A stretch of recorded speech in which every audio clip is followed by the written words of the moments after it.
સાદર વંદન. જય જિનેન્દ્ર. જૈન સાહિત્ય એકેડેમી ટ્રસ્ટના 39માં વ્યાખ્યાનમાં આપ સર્વનું ફરી એકવાર સ્વાગત કરું છું. જૈન સાહિત્યનો આપણો સર્ટિફિકેટ કોર્સ અત્યારે મધદરિયે પહોંચ્યો છે. 39માં વ્યાખ્યાનમાં આપણે આવી ગયા છીએ અને આજે આપણે જે વિષય પર વાત કરવાના છીએ એ વિષય પણ બહુ જ રસ પડે એવો વિષય છે. મધ્યકાલીન સમયમાં જૈન સાહિત્યનું જૈન સંગીતમાં કયા પ્રકારનું પ્રદાન છે એના વિશે આપણે વાત કરવાના છીએ. સંગીત એટલે આમ તો એક ગીત સાથે લય જ્યારે હોય ત્યારે ના સંગીત વિશે એક બહુ સરસ વાત કૃષ્ણએ કહી હતી નારદને. કૃષ્ણ નારદને એક જગ્યાએ એવું કહે છે કે હું વૈકુંઠમાં પણ નથી રહેતો અને હું યોગીઓના હૃદયમાં પણ નથી રહેતો.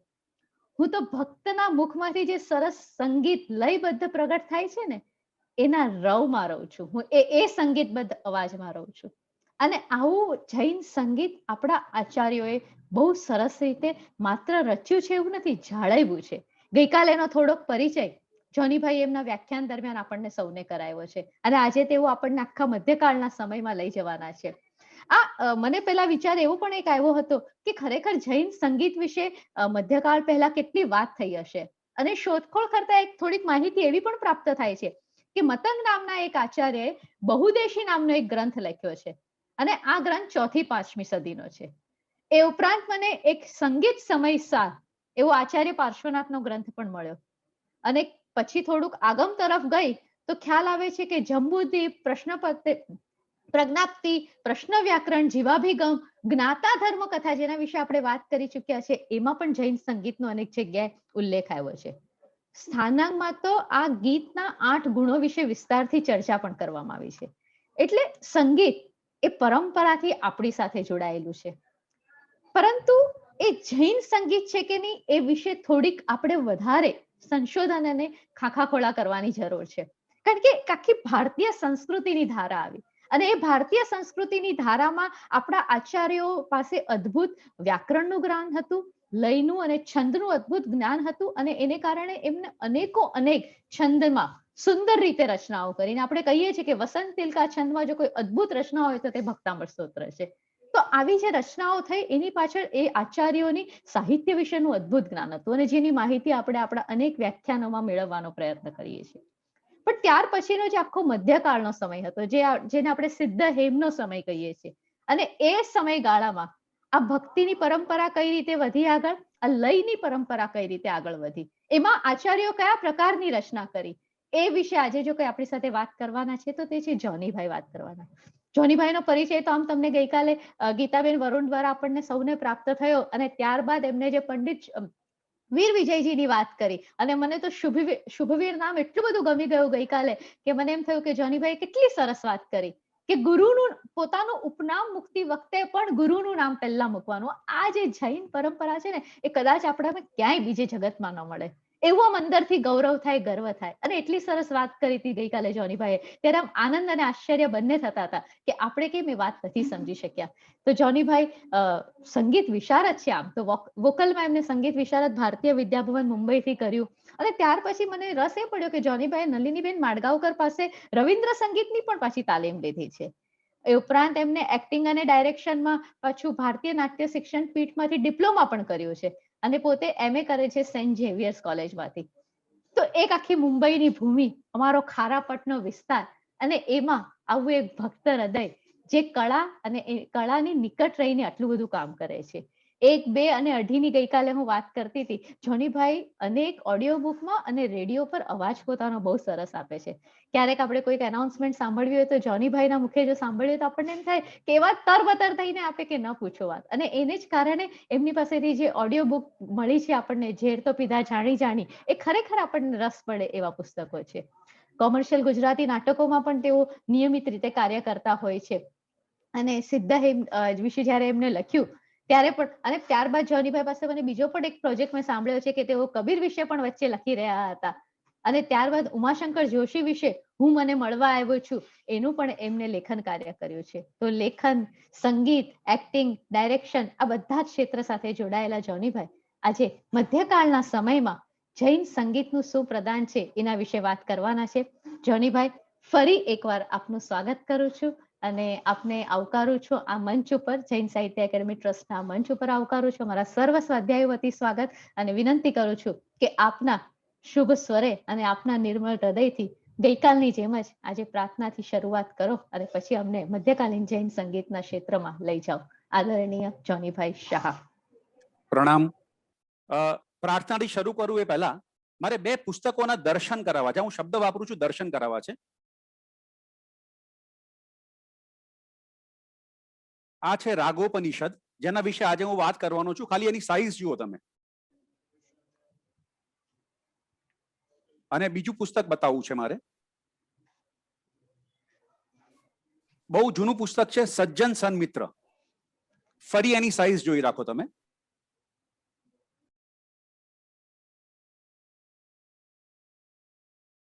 સજ્જન સન્મિત્ર વિશે નાનકડી એક વાત કરીએ અને પછી આપણે શરૂ કરીએ.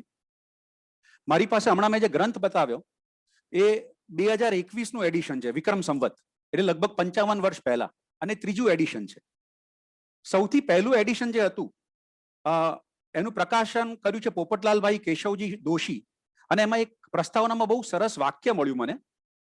પ્રથમ આવૃત્તિ સ્વર્ગસ્થ પ્રજ્ઞાચક્ષુ શ્રી શ્યામજીભાઈ જેચંદભાઈએ કરેલા સંગ્રહને સજ્જન સન્મિત્રાના નામથી પ્રકાશિત કરી હતી. આપ કલ્પના કરી શકો છો કે આટલા બધા પ્રાચીન સ્થવનો એક પ્રજ્ઞાચક્ષુ ભાઈ, જેમનું નામ આપણે કોઈ જાણતા નથી, એમણે સંગ્રહ કરેલા, ને એમાંથી આ સજ્જન સન્મિત્ર. આજે કોઈ પણ પ્રાચીન સ્થવન મારે ગોતવું હોય તો આ મારા માટે રેફરન્સ બુક છે. તો એ ભાઈને પણ વંદન કરી અને શરૂ કરીએ.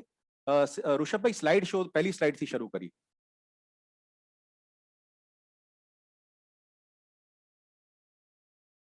સૌ પ્રથમ સંગીતના કાર્યક્રમોની શરૂઆત સરસ્વતી માતાની પ્રાર્થનાથી આપણે કરતા હોઈએ છીએ. સરસ્વતી માતાની પ્રાર્થના જ કરીશ, પણ આ પ્રાર્થના બહુ યુનિક છે. સમ્રાટ અકબરના વખતે આચાર્ય હીર સુરીશ્વરજી મહારાજ સાહેબ થયા. સમ્રાટ અકબરના પ્રતિબોધક તરીકે આપણે એમણે જાણીએ છીએ. અને હીરસુરી મહારાજ પછી એમના શિષ્ય વિજય સેનસુરી એમના પાટે આવ્યા. હવે એ જ પીરિયડમાં ખંભાતમાં એક કવિ થયા, કવિ ઋષભદાસ. હીરસુરી મહારાજ જ્યારે કાળધર્મ પામ્યા ત્યારે ઋષભદાસ કવિએ એક રાસ લખ્યો, હીરસુરી રાસની રચના કરી. આ રાસ બહુ જ યુનિક છે. એમાં હીરસુરી મહારાજનું જીવન તો આવી જ જાય છે, જીવન અને એમનું કવન અને એમનું કાર્ય, પણ સાથે સાથે બહુ સરસ દોહાઓ એમણે આપ્યા છે. એનું જે મંગલાચરણ છે એમાં સરસ્વતી માતાના કેટલાય નામો એમણે ગૂંથી લીધા છે. એમાંથી હું ખાલી 3 દોહા આજે ગાઈશ. તમે એના તરફ લક્ષ્ય આપજો કે કેટલા નામો સરસ્વતી માતાના છે એમાં. સરસ્વતી ભાષા ભારતી, ત્રિપુરા શારદ માય, હંસગામિની બ્રહ્મસુતા, પ્રણમુ તારા પાય. બ્રહ્માણી બ્રહ્મચારિણી, બ્રહ્મવાદિની માત, દેવકુમારી ભગવતી, તું જગમાં વિખ્યાત. હંસવાહની હર્ષતી, આપે વચન વિલાસ, વાગેશ્વરી વદને રમે, પહોંચે મનની આશ. સરસ્વતી માતાના કઈ કેટલાય નામ, જેમ કે સરસ્વતી, ભારતી, ત્રિપુરા, શારદા, હંસગામિની, બ્રહ્મસુતા, બ્રહ્મવાદિની, હંસવાહની, વાઘેશ્વરી ઇત્યાદિ ઇત્યાદિ. આ તો 3 જ કડીમાં આવ્યા. આગળ તો એમના ઘણા દુહાઓ છે, એટલે કેટલા બધા નામો એમણે વણી લીધા હશે એ આપણને ખ્યાલ આવે છે. હવે એ જ મંગલાચરણની 14મી અને 15મી કડી એ હું ગાઈશ.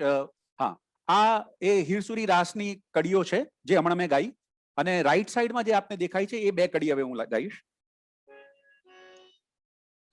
પ્રથમ રાય ઋષિ કેવળી, પ્રથમ ભિક્ષાચર જાન, યુગલા ધર્મ નિવાર્યો, પ્રથમે દીધો દાન. દેશ નગર પુરવાસિયા, પરણ્યા પ્રથમ જીણૌંદ, કળા કર્મ સહુ શીખવ્યું સકળ લોક આનંદ. કળા કર્મ સહુ શીખવ્યું.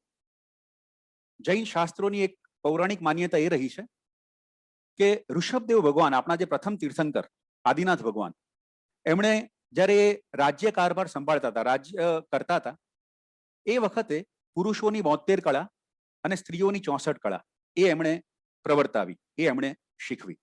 તો એ આ દુહામાં આવી જાય છે. આપણે ઋષભદેવ ભગવાન અને સરસ્વતી માતાને પ્રણામ કરી અને પ્રવચન આગળ વધારીએ. કવિ ઋષભદાસે, આ ખૂબ જ લાંબો રાસ છે, એમાં એક ઢાળ એવી છે કે એમણે એ વખતે જે 6 રાગ અને 36 રાગિણી પ્રચલિત હતા એના નામો ગૂંથી લીધા છે.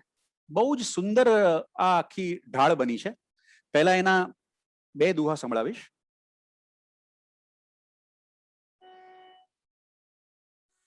ઋષભ કહે ષટ રાગ ધરી, જેણે નવી જાણ્યા નામ, નવી સુણ્યા નવી ઓળખ્યા, સ્યુ સાધ્યું તેણે કામ.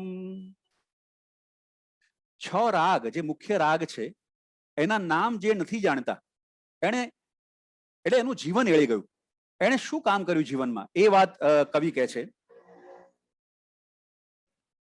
તું શ્રી રાગન સમજિયો, નહીં પંચમ નહીં નટ, મેઘ વસંત ભૈરવ નહીં, ભૂલો ગુણી આવટ. આમાં 6 મુખ્ય રાગના નામ આપ્યા છે: શ્રી, પંચમ, નટ, મેઘ, વસંત અને ભૈરવ રાગ. અત્યારે વર્તમાનમાં જે આપણું ભારતીય સંગીત છે, ગઈ શતાબ્દીમાં પંડિત વિષ્ણુ નારાયણ ભાતખંડે એમણે રાગોનું જે વર્ગીકરણ કર્યું છે એ થાટ શબ્દથી કર્યું છે. 10 થાટ આપ્યા, સ્કેલ. પણ પ્રાચીન ભારતનું જે સંગીત હતું એમાં 6 રાગ એટલે રાગ રાગિણી પદ્ધતિ હતી, પણ એમાં પણ અલગ અલગ મત છે. જેમ કે એક ભરત અને હનુમંત મત જે હતા એમાં જે 6 મૂળ રાગો હતા એ ભૈરવ, માલકૌંસ, હિંડોલ, દીપક, શ્રી અને મેઘ, અને દરેક રાગની 5-5 રાગિણી મળીને કુલ્લે 36 રાગ રાગિણી થતા હતા. જ્યારે સોમેશ્વર અને બ્રહ્મા આ વિદ્વાનોના નો જે મત છે એ પ્રમાણે 6 મૂળ રાગો, શ્રી, વસંત, પંચમ, ભૈરવ, મેઘ અને નટ નારાયણ, અને દરેકની 6 રાગિણીઓ. હવે આ જે સોમેશ્વર મત છે એ જ મતને લગભગ આપણા જૈનોમાં ફોલો થયો છે. એટલે ઋષભદાસ કવિએ પણ જે 6 રાગોના નામ આપ્યા એ આ સોમેશ્વર મત કે બ્રહ્માનો જે મત છે એને અનુરૂપ છે. હવે આ જ ઢાળનો એક બીજો દુહો જોઈએ આગળનો. મેઘ મલ્હાર મનીવર્યો, નગમે તસ અન્ય રાગ, જીમ શંકર સુર ફરી ફરી, ગલે ધરન તો નાગ. જેમ શંકર ભગવાન એ વારે વારે એમનો નાગ ગળે ધારણ કરે છે, એમ જેને મેઘ મલ્હાર નામનો રાગ ગમી ગયો હોય એ બીજા રાગ સાંભળવાનું પસંદ ન કરે. તો આ મેઘ મલ્હાર રાગનું મહત્વ એમણે આ દુહામાં બતાવ્યું છે. એટલે આખી ઢાળમાં અલગ અલગ રાગો વિશે આવા બહુ સરસ દુહાઓ એમણે રચ્યા છે. અને જે શાસ્ત્રીય સંગીતના શોખીન છે, એના સાધકો છે, એમના માટે તો આ ઢાળ એક નજરાણું છે. આપણા કેટલાક આગમોમાં સંગીતને લગતી ખૂબ જ મહત્વની માહિતી મળે છે.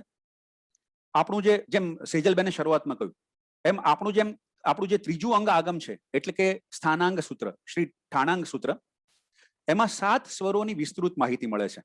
આજે હું આગમમાં જે સંગીત છે એની વાત નથી કરવાનો, કારણ કે આપણે મધ્યકાલીનની જ વાતને વળગી રહીશું, પણ એના રેફરન્સ મારે આપવા પડશે કારણ કે એ બેઝ છે.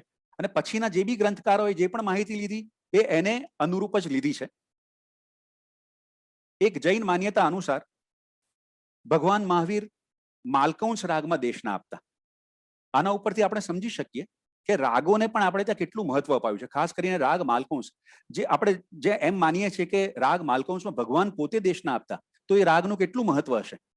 હવે અત્યારે પણ આપણે ત્યાં માલકૌંસ રાગ ગવાય છે. માલકૌંસના સ્વરો ભારતમાં શાસ્ત્રીય સંગીતની 2 પદ્ધતિ છે: ઉત્તર હિન્દુસ્તાની અને કર્ણાટકી. ઉત્તર હિન્દુસ્તાની એટલે કે નોર્થ ઇન્ડિયન સ્ટાઇલમાં જે સ્વરો માલકૌંસ રાગમાં આપણે ગાઈએ છીએ એ જ સ્વરો સાઉથ ઇન્ડિયન સ્ટાઇલમાં ગવાય છે, પણ એ રાગનું નામ છે હિન્ડોલમ. એને એ લોકો માલકૌંસ નથી કહેતા. એટલે પ્રાચીન માલકૌંસમાં જો ભગવાન મહાવીર દેશના આપતા હોય તો એ માલકૌંસના સ્વરો કયા હશે એ બહુ શ્યોરિટી સાથે કહેવું ખરેખર અઘરું છે. પણ આપણે અત્યારનો જ માલકૌંસ કઈ રીતના ગાઈએ છીએ અને એ પણ બહુ જ ગંભીર પ્રકૃતિનો બહુ જ સરસ મજાનો રાગ છે. તો એ રાગ ખાલી હું થોડોક સંભળાવીશ. આપણું એક બહુ જ પ્રાચીન સ્તવન છે, ઉદયરત્ન સુરી મહારાજે લખેલું, કોયલ ટવકી રહી મધુવન મેં. એ માલકૌંસ રાગમાં એની થોડીક કડીઓ ગાઈશ. સ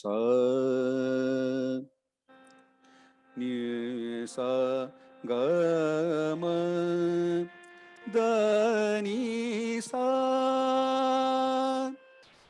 સા ની દ મ ગ મ ગ સા ધ ની સા મ ગ મ ગ સા.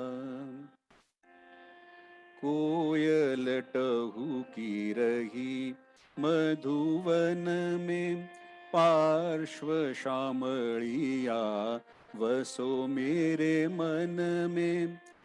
काशी देश वाराणसी नगरी जन्म लियो प्रभु क्षत्रिय कुल में.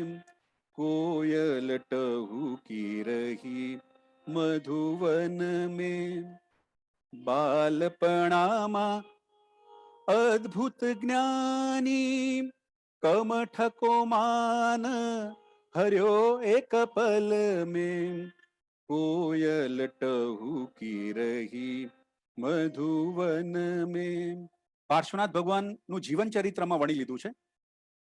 नागनिकाला काष्ट चीरा कर नाग को कियो सुर पति एक छिन में. कोयल टहूकी रही मधुवन में. संयम लई प्रभु विचरवा लाग्या संयमे भींज गयो एक रंग में. कोयल टहूकी रही मधुवन में. समेत शिखर प्रभु मोक्ष सिधाव्या पार्श्वजी को महिमा त्रण भुवन में. कोयल टहूकी रही मधुवन में. उदय रतन की एही अरज है दिल अटक्यो तोरा चरण कमल में. कोयल टहूकी रही मधुवन में. पार्श्व श्यामलिया वसो मेरे मन में. આ અત્યારનો જે પ્રચલિત માલકૌંસ છે ઉત્તર હિન્દુસ્તાની સંગીત પદ્ધતિમાં, એમાં આ રાગનું કમ્પોઝિશન, આ સ્તવનનું કમ્પોઝિશન હતું. આપણી બીજી એક માન્યતા ખૂબ જ પ્રચલિત છે. રાવણ અને મંદોદરી તેઓ અષ્ટાપદ પર ભક્તિ કરી રહ્યા હતા. મંદોદરી નૃત્ય પૂજામાં લીન હતા અને રાવણ વીણા વગાડી રહ્યા હતા અને અચાનક વીણાનો તાર તૂટી ગયો. એને કારણે મંદોદરીનું નૃત્ય કે એમની નૃત્ય ભક્તિમાં ખલેલ ન પડે એટલા માટે રાવણે પોતાની નસ ખેંચી અને તારની જગ્યાએ વીણા ઉપર બાંધી અને આ રીતના આ ભક્તિને કારણે એમણે તીર્થંકર નામકર્મ બાંધ્યું. આ કથા આપણે ત્યાં ખૂબ જ જાણીતી છે. જ્ઞાન વિમલ સુરીશ્વરજીએ બહુ જ એક પ્રાચીન અને સરસ સ્તવનની રચના કરી છે. એ લોક સંગીતના એક ઢાળમાં આપણે સાંભળીએ. ગુજરાતનું આ ફેમસ નરસિંહ મહેતાના પ્રભાતિયા પણ આ ટ્યુનમાં ઘણા કમ્પોઝ થયા છે. કરે મંદોદરી રાણી નાટક રાવણ તંત બજાવે રે માદલ વીણા તાલ તંબૂરો માદલ વીણા તાલ તંબૂરો પગરવ ઠમ ઠમ કાવે રે કરે મંદોદરી રાણી નાટક. ભક્તિ ભાવ નાટક એમ કરતા ત્રુટી તાત વિચાલે રે સાધિયાપન સાનિજ કરતી લઘુ કલા તત્કાલે રે કરે મંદોદરી રાણી નાટક દ્રવ્ય ભાવ ભક્તિ નવી ખંડી તો અક્ષય પદ સાધ્યું રે સમકિત સુર તરુ ફલ પામીને તીર્થંકર પદ બાંધ્યું રે કરે મંદોદરી રાણી નાટક એણી પેરે જે ભવી જન જીન આગે ભલી પર ભાવના ભાવે રે જ્ઞાન વિમલ ગુણ તે હનારે અહનિશ સુર નર ગાવે રે કરે મંદોદરી રાણી નાટક આપણે આપણી થોડી પ્રાચીન માન્યતાઓ જોઈ આ પ્રાચીન સ્તવનોમાં કલિકાલ સર્વજ્ઞ આચાર્ય હેમચંદ્ર સુરેશ્વરજી મહારાજ સાહેબ સેજલબેને હમણાં કહ્યું એ પ્રમાણે સિદ્ધ હેમ નો જે સમયગાળો છે ને પછીનો સમય છે એને આપણે મધ્યાહ્નકાલીન સમય કહીએ છીએ તો કલિકાલ સર્વજ્ઞની જ એક રચના છે શબ્દકોશ છે અભિધાન ચિંતામણી નામમાલા તો એમાં પણ સંગીતને લગતા કે સંગીતના સ્વરોને લગતા વાજિંત્રોને લગતા જે શ્લોકો છે એમાંથી બે એક શ્લોક આપણે જોઈશું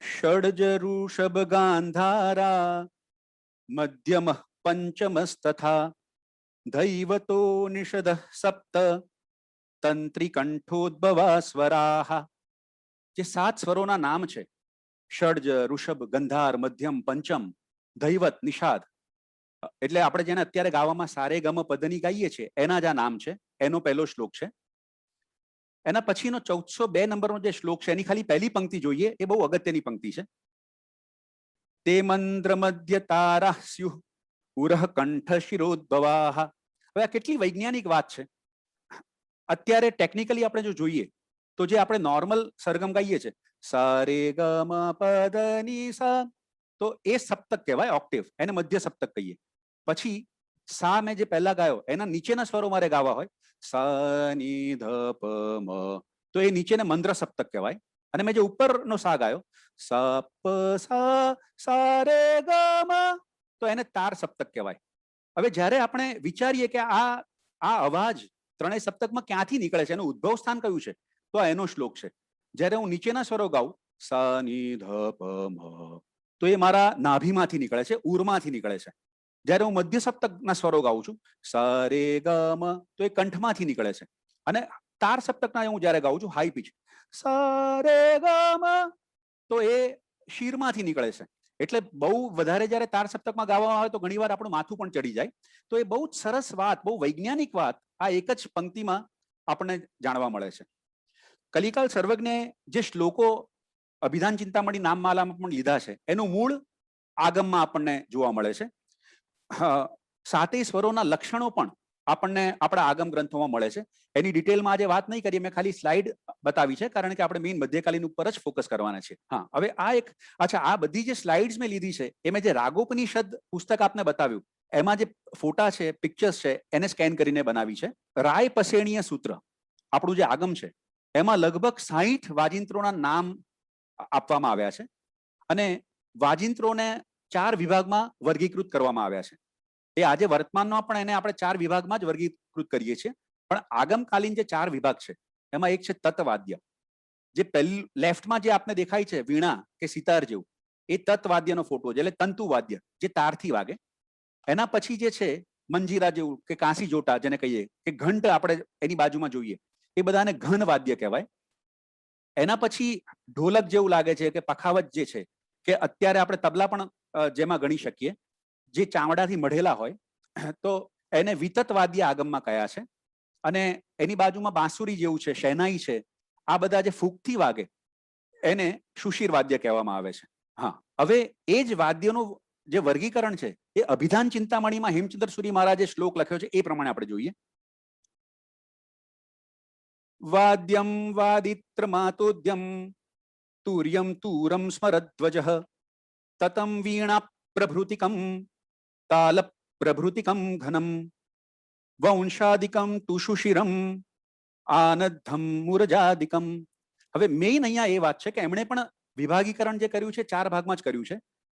તત વાદ્ય આગમમાં પણ આપણે જોઈએ છે, પછી ઘન વાદ્ય એની પણ આપણે વાત કરી, પછી સુશીર વાદ્ય એ પણ કોમન નામ છે. હવે અહીંયા નવું નામ આપણને જોવા મળે છે, એ છે આનદ્ધ. એટલે આગમમાં જેને વિતત વાદ્ય તરીકે વર્ગીકૃત કરવામાં આવેલા એને અહીંયા હેમચંદ્રાચાર્યએ આનદ્ધ નામ આપ્યું છે અને એને અવનદ્ધ વાદ્ય પણ કહેવાય છે. કલિકાલ સર્વજ્ઞા પછી લગભગ 13મી સદી અને 14મી સદી એમાં કેટલાક અદ્ભુત સંગીતને લગતા પ્રાચીન ગ્રંથો રચાયા છે. જે સેજલબેને પાર્શ્વચંદ્રજીની વાત કરી સંગીત સમયસારની, આપણે એના વિશેથી શરૂ કરીએ. 1300 AD ઈસવીસન 1300 શ્રી પાર્શ્વચંદ્રજી તેઓ દિગંબર વિદ્વાન હતા, દિગંબર સંપ્રદાયના હતા અને એમણે સંગીત સમયસાર નામનો ગ્રંથ લખ્યો છે. લગભગ 10 અધ્યાયમાં આ ગ્રંથ છે. હા, બીજી વાત કરું એ પહેલા સંગીતની જે પ્રાચીન વ્યાખ્યા છે એમાં ગાયન, વાદન અને નર્તન એ ત્રણેયને સંગીત કહે છે. એટલે આ કોઈ પણ ગ્રંથ આપણે જોઈશું તો એમાં આ ત્રણેય વિશેની માહિતી હોય છે. એટલે ગાયન કળા વિશે, પછી વાદન કળા વિશે અને નૃત્ય કળા વિશે. શ્રી પાર્શ્વચંદ્રજીના ગ્રંથ વિશે બીજું એક મારે કહેવું છે કે હું હમણાં થોડા વખત પહેલા ગૂગલ કરતો હતો અને મારે જાણવું હતું કે આ સંગીત સમયસાર વિશે બીજી કઈ માહિતી મળે તો ભારતમાં એક યુનિવર્સિટીમાં મ્યુઝિક ના લેક્ચરર્સની પોસ્ટ માટેની એમને એડ આપેલી ને એમાં રિક્વાયરમેન્ટ શું, તો એમાં ઘણા બધા ગ્રંથો એમને ખબર હોવા જોઈએ એનું લિસ્ટ હતું. એટલે ભરતના નાટ્યશાસ્ત્રથી લઈને, ભરત મુનિના નાટ્યશાસ્ત્રથી લઈને સારંગદેવનું સંગીત રત્નાકર અને એ બધાની સાથે મને શ્રી પાર્શ્વચંદ્રજીનું સંગીત સમયસાર પણ જોવા મળ્યું. આપ કલ્પના કરી શકો છો કે આ ગ્રંથ કેટલો મહત્વનો છે.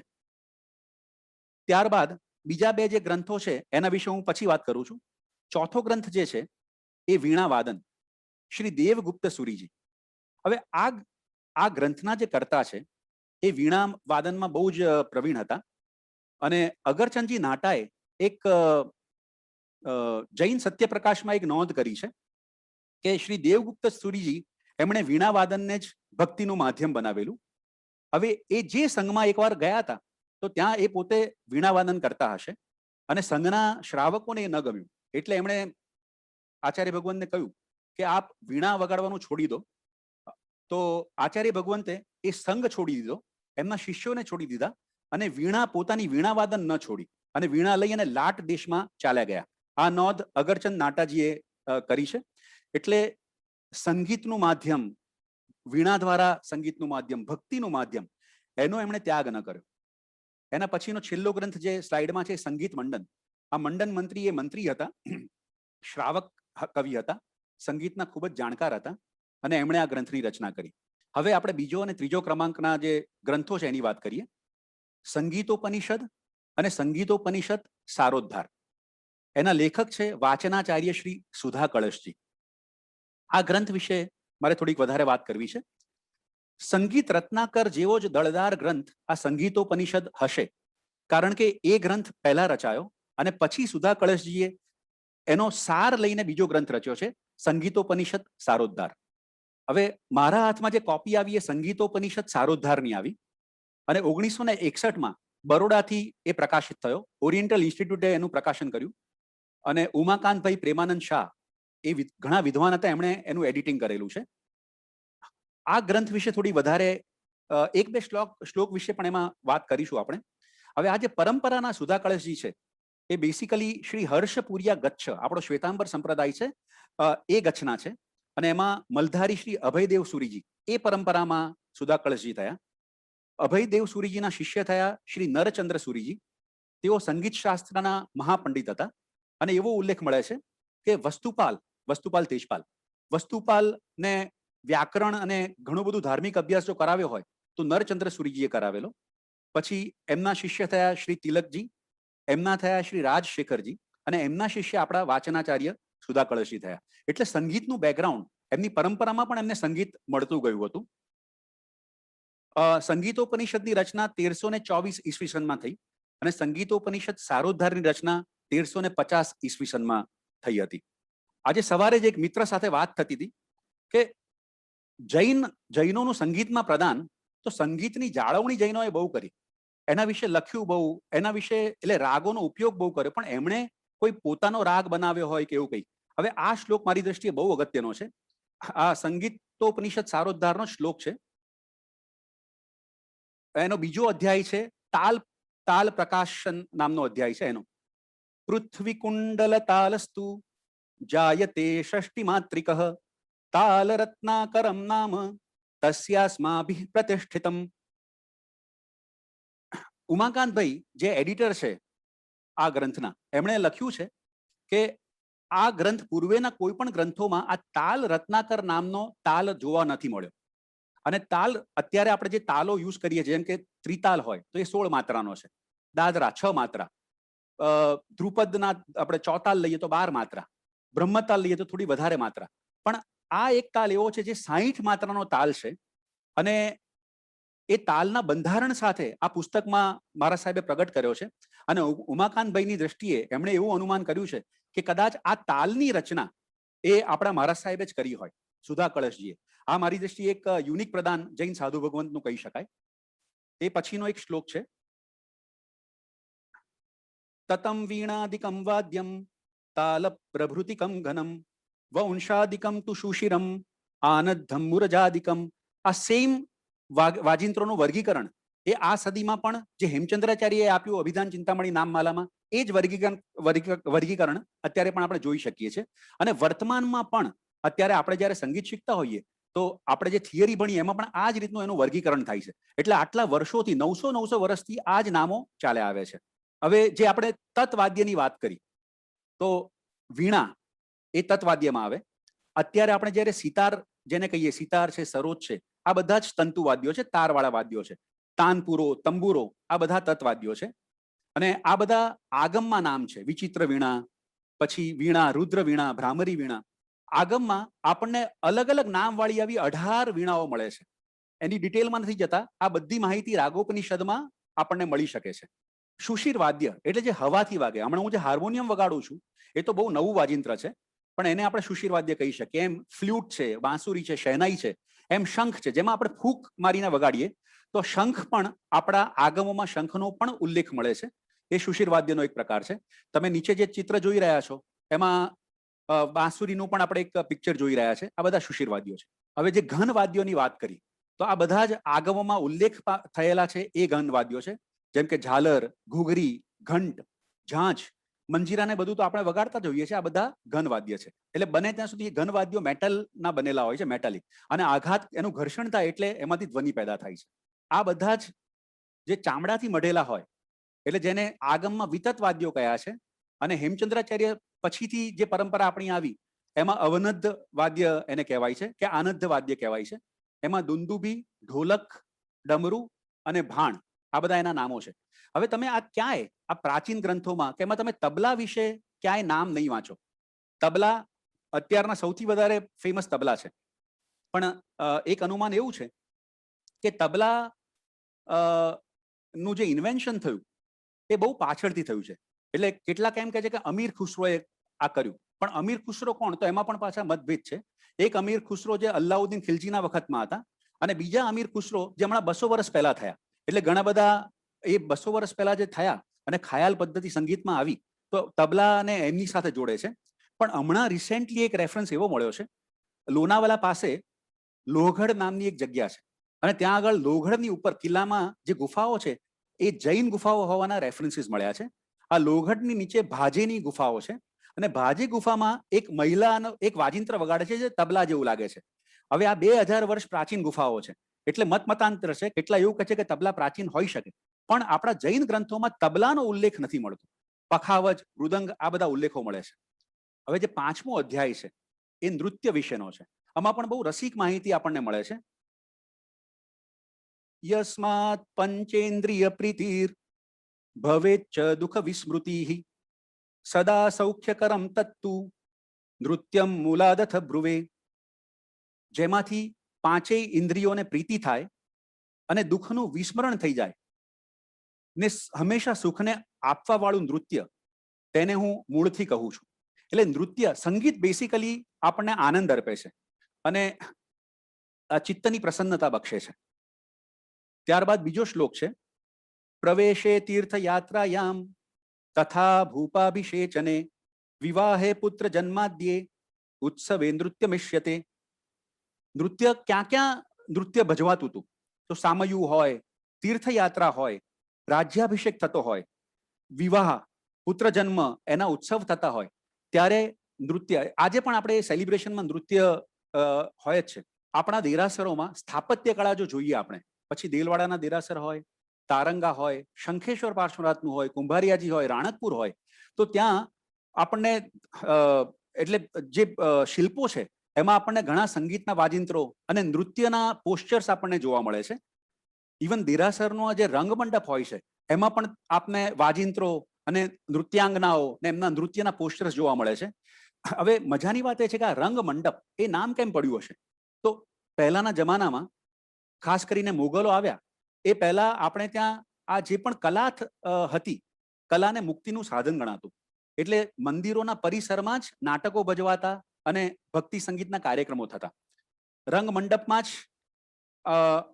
એટલે આજે પણ આપણે દેરાસરમાં રંગમંડપમાં ઉજવણી કરતા હોઈએ છીએ, તો એ રીતના રંગમંડપમાં નાટકો પણ થયા હોવા જોઈએ એવું ઘણા વિદ્વાનોનું માનવું છે. કારણ કે એ પ્રાચીન કાળ, એ મુગલો આવ્યા પછી થોડીક સંકુચિતતા વધી, ડરને કારણે હોય કે કોઈ પણ કારણોસર, પણ શરૂઆતમાં કલાને બહુ જ મુક્ત મને લોકો માનતા હતા. અને કેટલાય નાટકોના રેફરન્સીસ મળે છે કે જે પ્રતિષ્ઠા વખતે ભજવાયા હોય. હા, આ નાનકડી ટેકનિકલ વાત છે, પણ હું 2 મિનિટમાં ખાલી કરવા માંગુ છું. આપમાંથી જે લોકો સંગીત શીખતા હશે એમને બહુ જ રસ મળે એવી વાત છે. આપણે શરૂઆતમાં સંગીત શીખતી વખતે સરગમ શીખીએ છીએ, સારે ગમ પદનિસા, એનો આવરો અવરો, અને પછી એ સરગમમાં આપણું સ્વર જ્ઞાન વધે એટલે આપણને અલંકાર શીખવાડવામાં આવે છે. અલંકાર એટલે ઓર્નામેન્ટેશન. જેમ કે આપણે ગાઈએ સ સ સાગરે મ ગ પ મ ધ પ ની ધ સા, આ અલંકાર થયો. કે પછી સા રે ગ રે ગ મ પ. હવે એવા 18 અલંકારો આ પુસ્તકમાં આપણને મળે છે. પણ સૌથી ઇન્ટરેસ્ટિંગ અને મહત્વનો અલંકાર છે એ 14મો અલંકાર છે, ઉદ્યોતઃ એનું નામ છે. હવે મારી દ્રષ્ટિએ આ અલંકાર જે લોકોને પણ સંગીતમાં સ્વરજ્ઞાન મેળવવું હોય એને આ અલંકારનો રિયાઝ ખાસ કરવો જોઈએ. આ અલંકાર હમણાં જ આ પુસ્તકમાંથી મને મળ્યો અને એ હું સંભળાવીશ, કારણ કે બહુ ટફ છે. હવે આ જૂની પ્રાચીન પદ્ધતિમાં લખ્યું છે, એટલે નોર્મલી અત્યારે જ્યારે આપણે નોટેશન લખીએ તેમાં તાર સપ્તકના સ્વરો ઉપર મીંડું કરીએ છીએ, જ્યારે આમાં એ મીંડું નથી, ખાલી એટલું જ છે. 14મો અલંકાર સા સા રે ની ગ દ મ પ પ મ ધ ગ ની રે સા સા.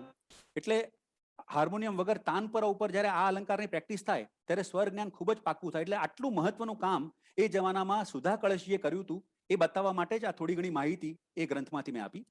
એનો આ જ ગ્રંથનો જે 3જો અધ્યાય છે એમાં રાગ વિશે એમણે વાત કરી છે. આ શ્લોક એનો છે, એનું મંગલાચરણ છે આ અધ્યાયનું. યો વીતરાગસ્ય પરાત્મનોપી ગુણાનુબદ્ધમ ગણરાગ શુદ્ધમ પુણ્યૈકલોભાત પરયા ચ ભક્ત્યા ગાયેત સુગીતમ સતુ મુક્તિગામી.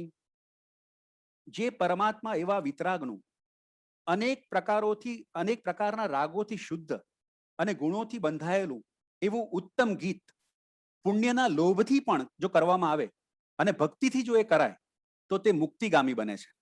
ભક્તિ સંગીત મુક્તિનો એક પાથ છે, એક માર્ગ છે, એ વાત છે. અને ત્યારબાદ રાગ, કયા રાગો એમણે પણ એ વખતે પ્રચલિત હતા, મુખ્ય રાગો, તો એ વાત છે. શ્રી રાગો વસંતશ્ચ ભૈરવ પંચમસ્તથા મેઘરાગશ્ચ વિઘ્નેયો ષષ્ઠો નટ્ટ નારાયણ. સેમ રાગોના નામો છે જે સોમેશ્વર મત પ્રમાણે આપણે બધા જ આપણા સંગીતકારોએ ફોલો કર્યા છે. હા, સૌથી પહેલા જે ગ્રંથના મેં આપને દર્શન કરાવ્યા, રાગોપનિષદ, આ લગભગ 2 વર્ષ પહેલા એનું પ્રકાશન થયું છે, 2-3 વર્ષ પહેલા. આચાર્ય તીર્થભદ્ર સુરીશ્વરજી મહારાજ સાહેબ એમણે સંપાદન કર્યું છે. મારી દ્રષ્ટિએ રિસન્ટ ટાઈમ્સમાં એક બહુ જ સરસ અને મહત્વનો ગ્રંથ, આપણે જો જૈન સંગીત ટર્મ યુઝ કરતા હોઈએ તો જૈન સંગીત માટે છે. હવે એમાં લગભગ 24 રાગમાળાઓ એમણે સંકલિત કરી છે. આ રાગમાળા એટલે શું? તો આપણે જે મુખ્ય 6 રાગો આપણે જોયા અને 36 રાગિણી એની શરૂઆતમાં આપણે વાત કરી, તો એ રાગોની એક શ્રેણી બનાવવામાં આવે અને એમાં 24 સ્તવનો હોય કે 36 સ્તવનો હોય, એ રીતના નાના નાના પદો 2-3 પંક્તિઓના એને અલગ અલગ રાગમાં ગૂંથી લેવામાં આવે. એમાં કાં તો ભગવાનના કલ્યાણકોની પણ વાત થઈ હોય અને એ રીતના એક થીમ કોમન રહે, તો એને રાગમાળા કહેવાય. પ્રાચીન લગભગ 16મી શતાબ્દીથી રાગમાળાનો પ્રકાર ખેડાવાનો આપણે ત્યાં શરૂ થયો હોય એવું લાગે છે. અને રાગોપનિષદ ગ્રંથમાં આવી 24 રાગમાળાઓ હસ્તપ્રતોમાંથી શોધી અને એનું પ્રકાશન તીર્થભદ્ર સુરી મહારાજે કર્યું છે.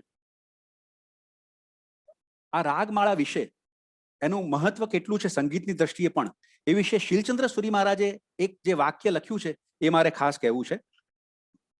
શીલચંદ્ર સુરી મહારાજના શબ્દો છે કે ભક્તિ કર્મ, કવિ કર્મ, સંગીત કર્મ અને ભાષા કર્મ એ બધાનો સરવાળો એટલે રાગમાળા. ભક્તિ કર્મ, કવિ કર્મ, સંગીત કર્મ અને ભાષા કર્મ એ બધાનો સરવાળો એટલે રાગમાળા. જ્યારે આપણે આ રાગમાળાઓ જોઈએ ત્યારે આપણને થાય કે આપણા આચાર્ય ભગવંતો, આપણા સાધુ ભગવંતો એ વખતેના આપણા જે શ્રાવક કવિઓ હતા, એ બધા કવિઓ તો બહુ ઊંચા ગજાના સિદ્ધહસ્ત કવિઓ હતા જ, પણ શાસ્ત્રીય સંગીતનું પણ એટલું જ જ્ઞાન ધરાવતા હતા. શાસ્ત્રીય સંગીતના જે ગ્રંથો છે, એના શાસ્ત્રો છે, એના પણ અભ્યાસી હતા. તો ફરી એકવાર ખાસ કરીને આ રાગોપનિષદ માટે હું આચાર્ય ભગવંતને વંદન કરું છું. હવે આ રાગોપનિષદમાંથી એક જે રાગમાળા છે એમાંથી એક પદ આજે ઉદાહરણ રૂપે હું આપને સંભળાવીશ. રાગ છે રાગ શ્રી. હવે આ ગ્રંથમાં આચાર્ય ભગવંતે ખાસ એ જોયું છે કે જે રાગનું સ્તવન હોય એના બીજા સાઈડ ઉપર એ રાગ વિશેની માહિતી, શાસ્ત્રીય માહિતી આપે. હવે આ રાગ શ્રી છે તો એની શાસ્ત્રીય માહિતી આપી છે કે કયો થાટ, એની પ્રકૃતિ કેવી છે, એના વાદી સંવાદી, આરો અવરો, આપણે એ ડિટેલમાં ના જઈએ, ખાલી એટલે અલગ અલગ રાગો વિશેની માહિતી પણ તમને આ પુસ્તકમાંથી મળશે. ન્યાય સાગરજી કૃત શ્રી મહાવીરજીના રાગમાળા. ન્યાય સાગરજી પ્રાયઃ કરીને વિક્રમ સંવત 1728 થી 1797 વચ્ચે થયા હતા અને વિક્રમ સંવત 1784માં એમણે રાંદેરમાં આ રાગમાળાની રચના કરી છે. એનું 15મું જે સ્તવન કહી શકીએ એ રાગ શ્રીમાં છે. એ વિશે એનું એક ગાન કરીશ. ધન નગરી, ધન નગરી, ધન નગરી, ધન નગરી, પ્રભુ વિચરે તે ધન નગરી, પ્રભુ વિચરે તે ધન નગરી, ધન તે દેશ ગામ શાખાપુર, ધન મંદિર તે ધન મગરી, ધન નગરી, ધન નગરી. મગરી એટલે ટેકરી. ધન તે ભૂપ રૂપ અતિ સુંદર, ધન તે સચિવ ધન યુગરી, નિજ શ્રી રાગ બરે બહુ ખર્ચી, જે નિત પૂજે પ્રભુ પગરી, ધન નગરી, ધન નગરી, પ્રભુ વિચરે તે ધન નગરી. જે નગરીમાં પ્રભુનું વિચરણ થાય એ નગરી ધન્ય બની જાય, ત્યાંના રાજા ધન્ય થઈ જાય, ત્યાંના મંદિરો, ત્યાંના સચિવ એટલે ત્યાંના મંત્રી, આ બધા ધન્ય થઈ જાય. અને જે બહુ જ ઉત્સાહપૂર્વક આખો મહોત્સવ રચાવે પોતાનું તન મન ધન સમર્પીને, એ વાત આખી આ પદમાં એમણે કરી છે. સૌથી અગત્યની વાત એ છે કે આ કવિ કર્મ કેવું છે કે એમાં જે રાગમાં એમણે આ નિબદ્ધ કર્યું હોય, કે ફોર એક્ઝામ્પલ શ્રી રાગ લખ્યો છે, તો એ રાગનું નામ પણ આ રચનામાં વણી લેવામાં આવે છે. તમે જો છેલ્લેથી છેલ્લી પંક્તિ જુઓ તો નિજ શ્રી રાગ ભરે, કેવું સુંદર રીતે શ્રી રાગનું નામ વણી લેવામાં આવ્યું છે. હીરસુરી મહારાજ એટલે કે ઋષભદાસ કવિનો સમય અને એ પછીનો જે સમય શરૂ થાય છે, હવે થોડી ઘણી એની વાતો કરીશું આપણે. એમાં આનંદગંજી હોય, ચિદાનંદજી હોય, આ બધાના આધ્યાત્મિક પદો આપણને મળે છે, સ્તવનો મળે છે. શ્રીપાળ રાસ એ વિશે પહેલા પણ આ વ્યાખ્યાન માળામાં ડોક્ટર અભયભાઈએ વાત કરી જ છે. તો શ્રીપાળ રાસની દેશીઓ પણ સંગીતમાં છે. શાન સુદારસ વિશે આપણે થોડા મહિના પહેલા વાત કરી હતી ડિટેલમાં. તો એ શાન સુદારસનું ગાન, પછી વિવિધ પૂજાઓ, આ બધી રચનાઓ જે છે એ આપણને રાગ રાગીણીમાં, શાસ્ત્રીય રાગ રાગીણીમાં અને એ ઉપરાંત લોકઢાળોમાં પણ ગવાય એવી મળી છે. હવે એના વિશે થોડું ગાન કરવું છે, થોડીક વાતો કરવી છે. તો હવે આપણે થોડુંક ગાન તરફ વળીએ. મારું એક પ્રિય પદ છે, સમય સુંદરજી એ આ પદ રચ્યું છે. એના શબ્દો છે, સોઈ સોઈ સારી રૈન ગુમાઈ, બેરન નિદ્રા તું કહા સે રે આઈ. શબ્દો બહુ જ સુંદર છે. રાગ તોડીમાં સોઈ સોઈ સારી રૈન ગુમાઈ, बैरन निद्रा तू कहाँ से रे आई, सोई सोई सारी रैन गुमाई, निद्रा कहे मैं तो बाली रे भोली, निद्रा कहे मैं तो बाली रे भोली, बड़े बड़े मुनि जन को नाखूं डोली, सोई सोई सारी रैन गवाई, निद्रा कहे मैं तो जम की दासी, निद्रा कहे मैं तो जम की दासी, एक हाथ मुक्ति और दूजे हाथ फांसी, सोई सोई सारी रैन गवाई, समय सुंदर कहे सुनो भाई बहनिया, समय सुंदर कहे सुनो भाई बहनिया, आप मुए सारी डूब गई दुनिया, आप मुए सारी डूब गई दुनिया, सोई सोई सारी रैन गवाई, बैरन निद्रा तू कहाँ से रे आई, समय सुंदर कहे सुनो भाई बनिया, आप मुए सारी डूब गई दुनिया. બહુ જ અદ્ભુત રચના સમય સુંદરજીની છે. આનંદગંજી, આનંદગંજીનું પણ એક પદ આપણે જોઈએ.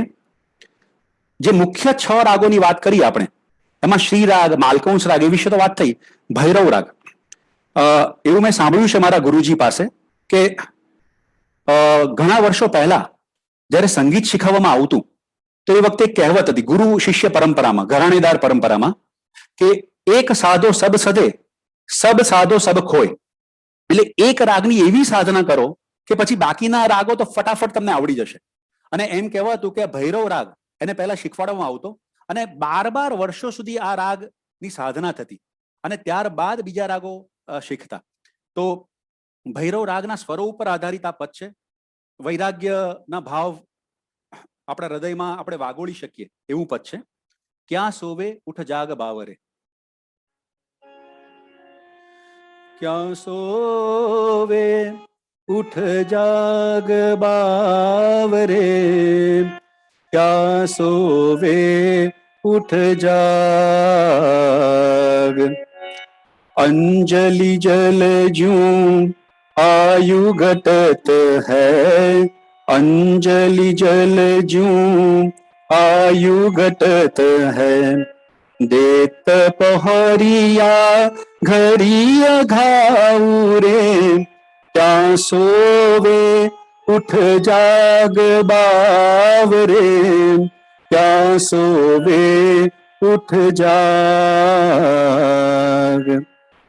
इंद्र चंद्र नागिंद मुनि चले, पण राजापति साहराऊ रे, भमत भमत ભવ જલધિ પાયકે ભગવંત ભજન વિન ભાવના રે ક્યાં સોવે ઉઠ જાગ બાવરે ક્યાં સોવે ઉઠ જાગ. ભગવાનનું ભજન એ જ આપણને આ ભવસાગર ની પાર લઈ જશે, એ મુખ્ય વાત આ પદમાં કરી છે. અને આનંદગંજીનું બીજું એક પદ, એની ખાલી એક જ પંક્તિ ગાઈ છે, આપણા માટે બહુ જ જરૂરી છે.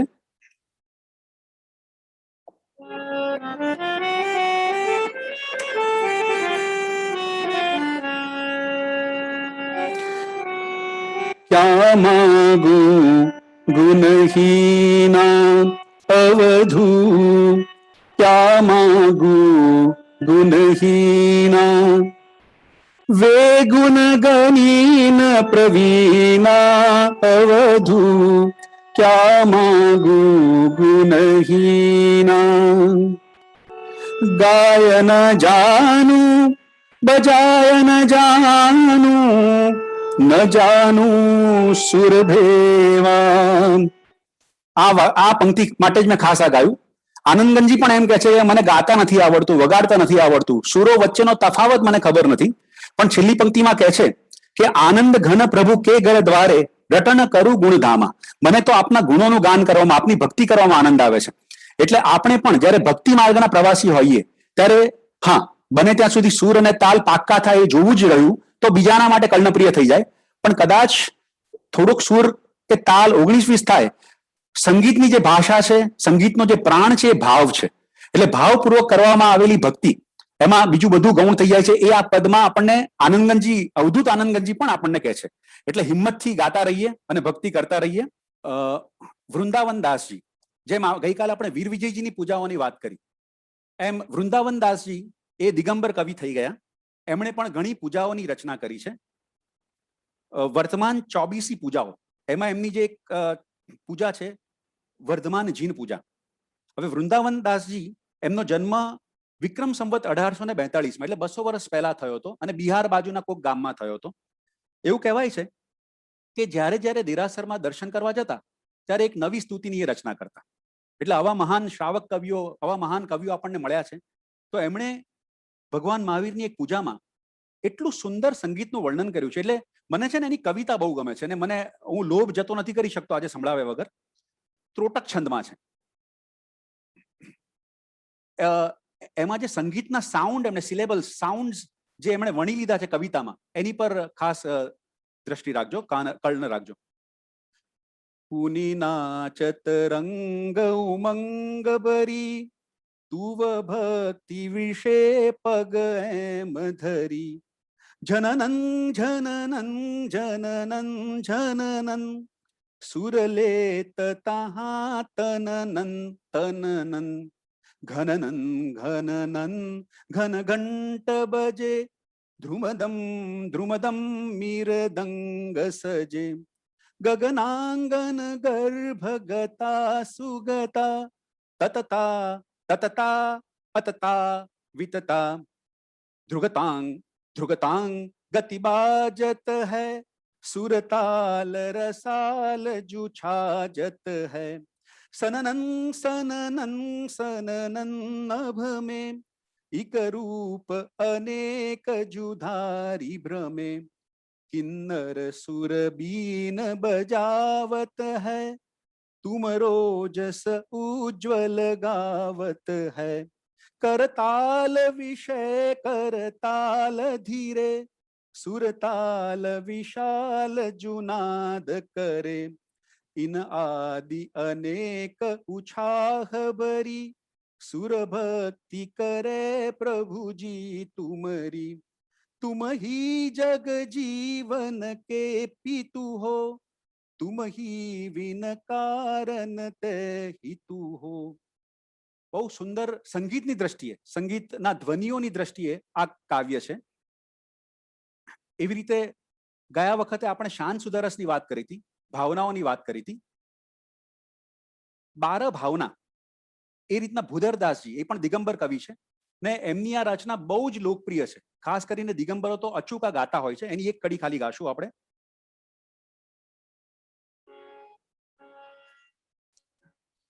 राजा राणा छत्रपति, हाथिन के असवार, मरना सबको एक दिन अपनी अपनी વાર. તો આ રીતના બારે ભાવનાઓના દુહા બુધરદાસજી બહુ જ સુંદર દુહાઓ લખ્યા છે. અવધૂત આનંદગંજીની જેમ જ ચિદાનંદજીનું એક પદ મને બહુ જ ગમે છે, એ પદ પણ રજૂ કરીશ. રાગ છે કોમલ ઋષભ આશાવરી. આ રાગ ગુરુદ્વારામાં, ખાસ કરીને શીખ ગુરુદ્વારામાં શ્રી રાગ બહુ જ મુખ્ય ગણાય છે. એમ કોમલ ઋષભ આશાવરીમાં પણ એ લોકોના ઘણા શબ્દ આપણને સાંભળવા મળે છે. સમજ પરી મોહે સમજ પરી, સમજ પરી મોહે સમજ પરી, જગ માયા સબ ઝૂઠી, સમજ પરી મોહે સમજ પરી, કાલ કાલ તું क्या करे मूरख, काल काल તું क्या करे मूरख, नाही भरोसा पल एक घड़ी, नाही भरोसा पल एक घड़ी, समझ परी मोहे समझ परी, समझ परी मोहे समझ परी,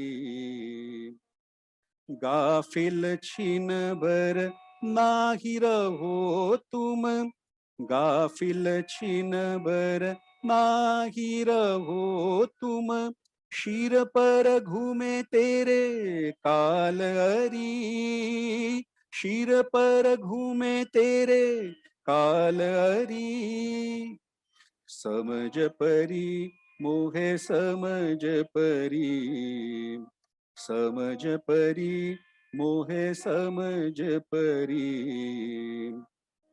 चिदानंद ए बात हमारी प्यारे, चिदानंद ए बात हमारी प्यारे, जानो मित मन माहे खरी, जानो मित मन माहे खरी, समझ परी मोहे समझ परी, समझ परी મોહે સમજ પરી. ચિદાનંદજીના આવા ઘણા આધ્યાત્મિક પદો આપણને મળે છે. શ્રીપાળ રાસ લગભગ 250 વર્ષ પહેલા આ રચના થઈ. ઉપાધ્યાય વિનય વિજયજી મહારાજ સાહેબે આ રાસ રચવાની શરૂઆત કરી. અભયભાઈ આ વાત કરી ચૂક્યા હશે. 750 ગાથાઓ એમણે રચી અને ત્યારબાદ ઉપાધ્યાય યશુ વિજયજી મહારાજ સાહેબે આ રાસની પૂર્ણાહુતિ કરી. આ રાસની છેલ્લી પંક્તિઓમાં ઉપાધ્યાયજી મહારાજ કહે છે કે આ રાસ રચતા રચતા એમને અનુભૂતિ થઈ, પરમ તત્વની અનુભૂતિ થઈ, અને એટલા માટે જ આ રાસ આપણે ત્યાં ખૂબ જ ગવાય છે. 2 નવપદજીની ઓળીમાં આનું ગાન થતું હોય છે. કેટલીક દેશીઓ આપણે એની જોશું. 2-3 દેશી હું બતાવીશ, મારી પાસે જે સમય છે પ્રમાણે. પણ આ દેશીઓ એટલી અગત્યની છે. અને ગઈકાલે પણ મેં જેમ વાત કરી એમ આપણે ત્યાં કેટલાક આચાર્ય ભગવંતો એવા ખાસ પ્રયત્નો કર્યા છે કે આપણી જે જૂની પરંપરા હોય, આ જૂના ઢાળો હોય, એ વધુ ને વધુ પાછા પ્રચલિત થાય, એ ગવાતા રહે અને એ સંગ્રહિત પણ આપણી પાસે રહે ભવિષ્યની પેઢી માટે. આ શ્રીપાળ રાસની પરંપરા સંઘ આખો પહેલા ગાતો, પણ છેલ્લા કેટલાક દાયકાઓથી માત્ર સાધ્વીજી ભગવંતોના ઉપાશ્રયમાં જ આ શ્રીપાળ રાસ ગવાય છે. અને ધીમે ધીમે તો એવી પરિસ્થિતિ થઈ કે ગવાતો બંધ થઈ ગયો, પણ ખાલી વંચાતો હતો. એટલે કારણ કે રાગો ખબર નહીં હોય એટલા માટે વાંચી જવો એ એક આપણી પરંપરા રહી, એ પ્રમાણે એ વાંચવામાં આવતો. તો આચાર્ય શીલચંદ્ર સુરી મહારાજે કેટલાક વર્ષો પહેલા ફરીવાર આ ઢાળો કિરીટભાઈ ઠક્કર પાસે ગવડાવ્યા અને બહુ જ સરસ રીતના શ્રીપાળ રાસની પ્રસ્તુતિ થઈ હતી. એવી જ રીતના આચાર્ય સોમચંદ્ર સુરીશ્વરજી મહારાજ સાહેબે પણ બહુ જ દીર્ઘ દ્રષ્ટિપૂર્વક આ શ્રીપાળ રાસ આખો ગવડાવ્યો હતો. અને એમના 3 ચાતુર્માસ વખતે જે હોળી આવતી હતી એમાં એનું ગાન અલગ અલગ જગ્યાએ રાખ્યું હતું. તો આ બધા પ્રયત્નોને કારણે આ દેશીઓ હજુ બી આપણને સાંભળવા મળે છે. ખાલી 2-3 દેશી સંભળાવી દઈશ.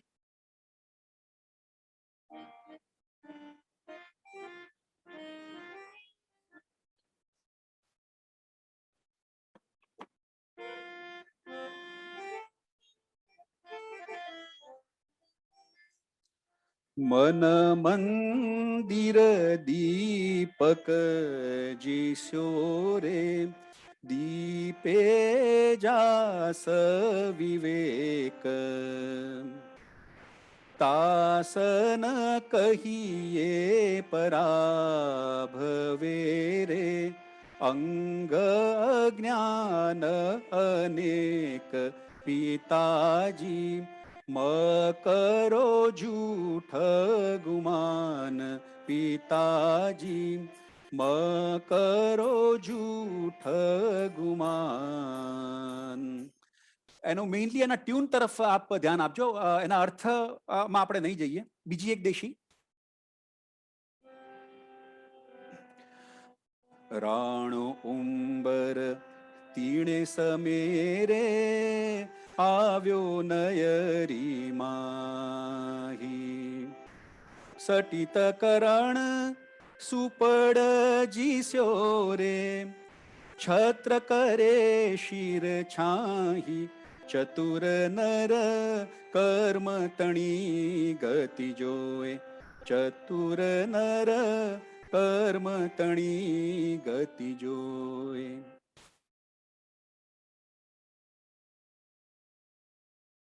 ત્યારબાદ બીજું એક ટ્યુન. ઉંબર મનમાં ચિંત વેરેલો, ધિક ધિક મુજ અવતાર રે છબીલી, મુજ સંગત થી વીણસ શેરેલો, એ હવી અદ્ભુત નાર રે રંગીલી, સુંદરી હજીય વિમાસ જોરેલો, સુંદરી હજીય વિમાસ જોરેલો. આ પણ આ બધી દેશી ઢાળો છે. આખ્યાનનો જે ટ્યુન છે, સુદામા આખ્યાનનો, એ ટ્યુનમાં પણ દેશીમાં પણ રચના થઈ છે. રાસ રૂડો શ્રીપાલનો જયવંતાજી, તેહની 11મી ઢાળ રે ગુણવંતાજી, વિનય કહે સિદ્ધ ચક્રની જયવંતાજી, સેવા ફળી તત્કાળ રે ગુણવંતાજી. આ સિદ્ધ ચક્રજીના ગાનથી જ આજે પ્રવચન પૂર્ણ કરવું એવું મને લાગે છે સેજલબેન. સમય થયો છે, 9:10 થઈ છે. જી જોનીભાઈ. હાજી. ખૂબ ખૂબ આભાર જોનીભાઈ. મધ્યકાલ સમયના જૈન સંગીતના જે પ્રદાનના એક આખા વિશ્વમાં તમે આજે અમને લઈ ગયા અને અનેક રાગો અને અનેક કવિઓની પંક્તિ ગાઈ ને તમે અમને એનો પરિચય કરાવ્યો છે. આપે આપના વ્યાખ્યાનનો આરંભમાં અમને 2 પુસ્તકોના દર્શન કરાવ્યા અને જે પુસ્તકમાંથી એક રાગોપદેશ તીર્થભદ્ર સુરીશ્વરજી મહારાજ સાહેબે, જેનું હમણાં ફરીથી એડિટિંગ પણ કરી, તીર્થભદ્ર સુરી મહારાજ સાહેબનું એક પુસ્તક જેના વિશે આપણે વાત કરી, અને ત્યારબાદ આપે મને ઋષભદાસજીના 6 રાગો વિશે વાત કરી અને મેઘ મલ્હાર ગ્રંથને પણ આપે યાદ કર્યો. મૂળભૂત રીતે જોનીભાઈએ બીજી એક બહુ સરસ વાત કરી કે આપણી જે હિન્દુસ્તાનની આખી જે સંગીત પરંપરા છે એમાં એક તરફ ઉત્તર હિન્દુસ્તાની અને બીજી તરફ કર્ણાટકી, આ 2 ધારાઓ છે. અને એમાં જે પ્રચલિત માલકોસ જે ઉત્તર હિન્દુસ્તાની રાગમાંથી લેવામાં આવ્યું છે, એના આધાર ઉપર આપણી કેટલીક ચરિત્ર કથાઓ ખાસ કરીને અને બીજી કેટલીક માઇથોલોજીકલ કથાઓ રચાય, જેમાં એમને પાર્શ્વનાથ ભગવાનનું ચરિત્રને પણ યાદ કર્યું અને ત્યારબાદ રાવણ મંદોદરી વિશેનું જે પ્રચલિત એક વાત છે એને પણ એમને યાદ કરી કે કઈ રીતે એને રાગમાં મૂકવામાં આવ્યું છે. સિદ્ધહેમના યુગમાં લઈ જાય છે અને અભિધાન ચિંતામણીને જોનીભાઈ યાદ કરે છે અને 3 વાત આપણને સમજાવે છે કે નીચેના જે સ્વરો છે તે નાભીમાંથી નીકળે છે, મધ્ય કંઠમાંથી, અને જે હાઈ પિચના સ્વર છે તે માથામાંથી હોય છે. અને એના માટે એમને એક શ્લોક આપ્યો કે આખી સાયન્ટિફિક જે વાત છે એ કઈ રીતે એ સમયે શ્લોકમાં મૂકવામાં આવી હતી. તેમને આપણને વાદ્યની પણ વાત કરી કે રાયપસનીય સૂત્રમાં જે આપણા વાજિંત્રો છે, વાદ્યો છે, એને 4 વિભાગમાં જે મૂકવામાં આવ્યા છે, એમાં તત્વાદની, ઘનવાદની, એમને વિતતવાદની અને પછી સુશીરવાદની વાત કરીએ. એક તો તમે જાણો છો તારથી, પછી બીજો ઘર્ષણને કારણે જે નિર્માણ થાય છે, એક ચામડાનો બનેલો જે છે અને હવાથી જે વાગે છે. અને એ જ વાદ્યોને પછી અભિધાન ચિંતામણીમાં ક્યાં એક ભેદ પડે છે. જે વિતત વાદ્ય છે એ અહીંયા અન્વય વાદ્ય કે અન્નદ્ધ વાદ્ય બનીને આવે છે. એની વાત જોનીભાઈ આપણને કરી. જોનીભાઈ એક બીજી બાબત તરફ આપણું ખાસ ધ્યાન દોરે છે કે આપણે ત્યાં જે સંગીતના પુસ્તકો લખાય છે એ પુસ્તકોમાં ગાયન, નર્તન અને વાદન ત્રણેય વસ્તુ એક સાથે આવે છે. અને આ ત્રણેય વિશે આપણા આચાર્યોએ લખેલું છે, જેના વિશે એમને વિસ્તારથી વાત કરી. સંગોપનિષદ સારોદ્ધારને એમને યાદ કર્યું પુસ્તકને, અને ઉમાકાંત પ્રેમાનંદ શાહે જેને એડિટ કર્યું છે. અને ત્યાર પછી હર્ષપુરિયા ગચ્છના તેઓ છે, એના વિશે પણ થોડીક હિસ્ટોરિકલ માહિતી એમને આપી. અને એ જ પરંપરાના એક મુનિએ વસ્તુપાલજીને વ્યાકરણ વિશેનો પરિચય કરાવ્યો હતો, એ વાત કરે છે તેઓ. ત્યારબાદ એમને આપણી પાસે કેટલાક રાગો મૂક્યા, શ્રીરાગ, ભૈરવ રાગ, માલકોસ રાગ, ત્રોટક છંદને યાદ કર્યો. અને ત્યાર પછી એમને કેટલાક અભિધાન ચિંતામણીને યાદ કર્યા પછી ઋષભદાસ કવિને, આનંદ ઘનજીને, ઉપાધ્યાય યશો વિજયજીને, વિનય વિજયજીને, વૃંદાવનજીને, જ્ઞાન વિમલ સુરીને, ઉદય રત્નજીને, આ બધામાંથી એમને થોડી થોડી પંક્તિઓનો આપણને પરિચય કરાવતા ગયા. અને છેલ્લે બીજી કેટલીક જાણીતી પંક્તિઓ, એના રાગને અનુરૂપ તેઓ આપણને પરિચય કરાવતા ગયા. એક વાતનું આપણે ખાસ અહીંયા ધ્યાન રાખવું જોઈએ કે આ બધી વાતની વચ્ચે એક જગ્યાએ જનીભાઈએ કહ્યું કે હમણાં જ લોનાવલ્લા પાસે લોહગઢ ગુફા જે પ્રાપ્ત થઈ છે, જેના વિશે એમ કહેવાય છે કે 2000 વર્ષ જે જૂની છે, અને જેમાં પણ એક મહિલા જે સંગીત કરી નું વાદ્ય વગાડી રહી છે એવું દર્શાવવામાં આવ્યું છે. ને એ ગુફાનો આપણા જૈન સાહિત્ય સાથે એક સીધો સંબંધ છે એવું મનાય છે. રાગોપનિષદમાં 24 રાગમાળા, હાલમાં જે પુસ્તક પ્રકાશિત થયું છે તીર્થભદ્ર સુરીશ્વરજી મહારાજ સાહેબનું, અને જેમાં 24 રાગમાળાઓ વિશે વાત કરવામાં આવી છે, જેના વિશે શૈલચંદ્ર મહારાજ સાહેબે ભક્તિ કર્મ, કવિ કર્મ, સંગીત કર્મ અને ભાષા કર્મ એમ કહીને એને કહ્યું આ પુસ્તકને વખાણ્યું છે. તો આવી એક તરફ શાસ્ત્રીય માહિતી આપે છે, એક તરફ આપણને સુર અને સંગીતનો અનુભૂતિ કરાવતા જાય છે, અને બીજી તરફ સાહિત્યના એ પદનો અનુભવ કરાવે છે. ઘણી બધી વાત કરી શકાય, પણ બહુ સરસ રીતે જોનીભાઈ આપે આપની વાતને આવરી લીધી, અને બહુ જ રિસર્ચથી ભરેલું અને અનેક સંદર્ભો સાથેનું આપનું વ્યાખ્યાન ઉત્તમોત્તમ વ્યાખ્યાન રહ્યું. હું ખૂબ આભાર માનું છું.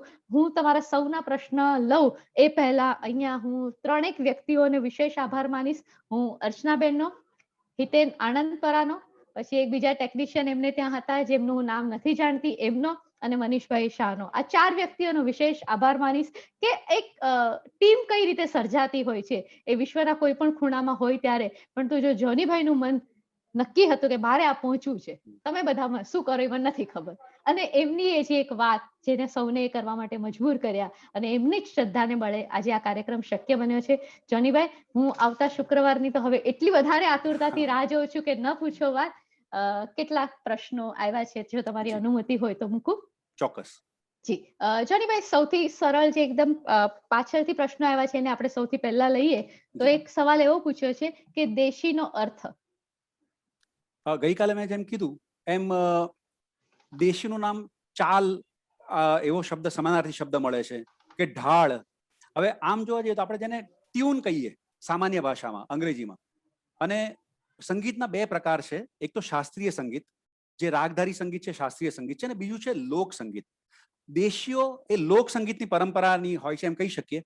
પણ આમાં એવું છે કે લોક સંગીતના ઘણા જે ટ્યુન્સ છે એની ઉપરથી પણ રાગો બન્યા છે, જેમ કે વૃંદાવની સારંગ રાગ, તો એ લોક સંગીતનો છે. જેમ નરસિંહ મહેતાનું પદ છે, વાયા ને વાદળ ઉમટ્યા, આ વૃંદાવની સારંગ.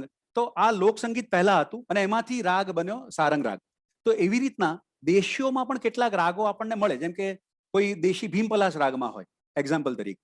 એટલે દેશી મારી દ્રષ્ટિએ મૂળભૂત રીતના એ આપણું જે લોક પરંપરા, લોક સંગીતની પરંપરા છે, તો એ અને ઢાળ અથવા તો એની ચાલ, એનો ટ્યુન કહી શકીએ આપણે. જી જોનીભાઈ, સવાલો આપણી પાસે 5 થી 6 જેટલા છે. ત્યાર પછી બીજો એક સવાલ એવો આવ્યો છે, સૂર, તાલ અને લય આ ત્રણમાં શું ફરક છે? સંગીતને માણવા માટે એ કઈ રીતે ઉપયોગી બને છે? અને શુભવીરજીએ એ ત્રણેયનો ઉપયોગ કરીને કઈ રીતે વાતને લોકભોગ્ય બનાવી છે? જી, મેં હમણાં જે સંગીતની વ્યાખ્યા આપી કે ગાયન, વાદન અને નર્તન એ ત્રણેયને સંગીત કહે છે. હવે જ્યારે આપણે ગાતા હોઈએ છીએ અથવા તો સિતાર કે વીણા એવા વાજિંત્રો જ્યારે વાગે છે, વાયોલિન છે એ બધા, તો એમાં સ્વર, જેમ 7 સ્વરની વાત કરી, સારે ગમ પધની, હવે એ જે 7 સ્વર છે એમાં 2 સ્વર અચળ હોય છે, સા અને પ, અને બાકીના જે 4 સ્વર છે એને તમે કોમળ કરી શકો, એટલે ફ્લેટ કરી શકો, અને મધ્યમ મ જે છે એને તમે તીવ્ર કરી શકો છો, થોડો શાર્પ કરી શકો. એટલે એ રીતના એ સ્વર, 7 સ્વર મુખ્ય સ્વર, એના વિભાજન એનું કરીએ તો 12 સ્વર થાય. અને હજુ એનું વધારે વિભાજન કરીએ આપણે તો 22 શ્રુતિઓની વાત છે. શ્રુતિ એટલે એ મિનિમમ સાઉન્ડ જે આપણે સાંભળી શકીએ છીએ આપણા કાને, કોઈ ઇન્સ્ટ્રુમેન્ટ વગર, કાનમાં કોઈ ઇન્સ્ટ્રુમેન્ટ નાખ્યા વગર. તો એ 22 શ્રુતિની વાત છે.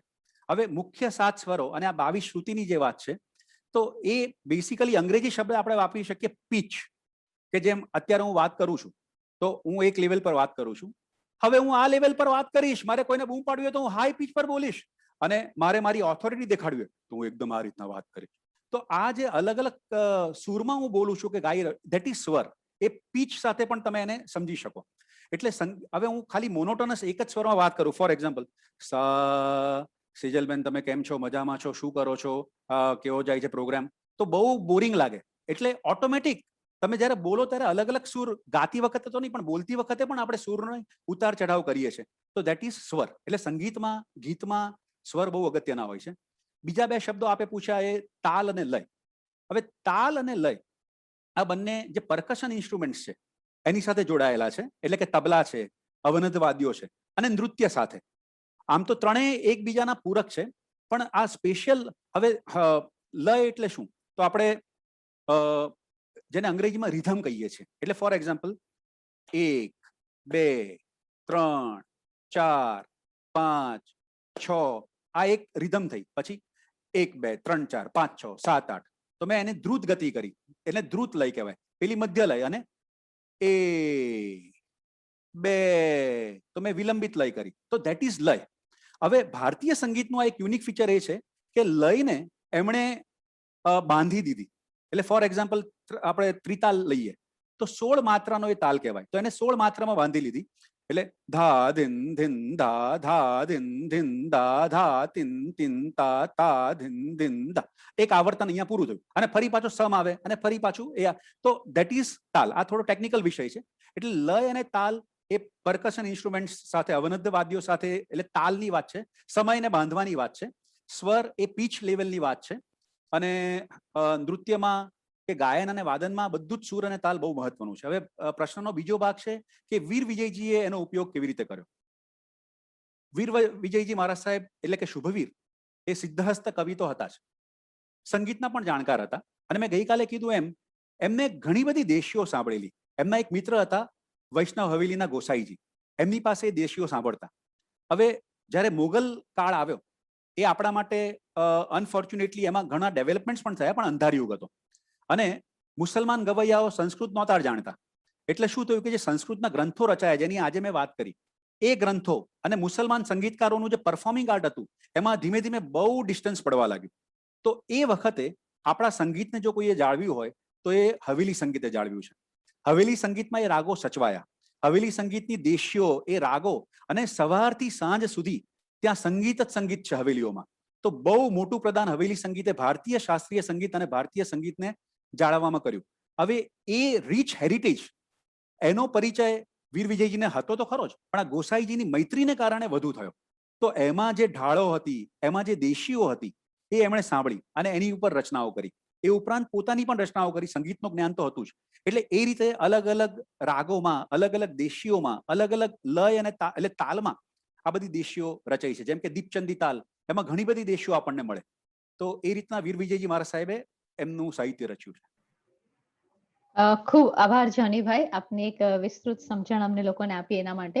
ત્યાર પછી એક સવાલ એવો આવે છે જોનીભાઈ, કે આટલી સુંદર અદ્ભુત સ્તવનોની રચના આપણે ત્યાં થઈ છે અને એમને બહુ સરસ રીતે ગવાઈ પણ છે, તો પછી શા માટે આપણા પદ મીરા અને નરસિંહ મહેતાની જેમ લોકપ્રિય નથી બન્યા?